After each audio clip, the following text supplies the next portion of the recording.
3. Here we go. Hi, my name is Teo, and this is how you make a paper boat. So first you need these two pieces, and you can make them in any way you want. And also, you need cardboard.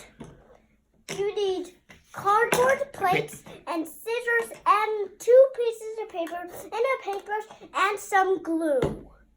If you want to paint it, you can also use a paintbrush. So, let's get started. The first thing now we're going to need is glue. Hold on a sec. Just need to take this out. Oh, there we go.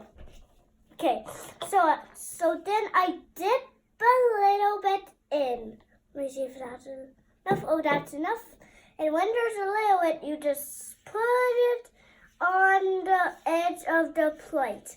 And if it spills, you're also going to need a cover so it doesn't get on your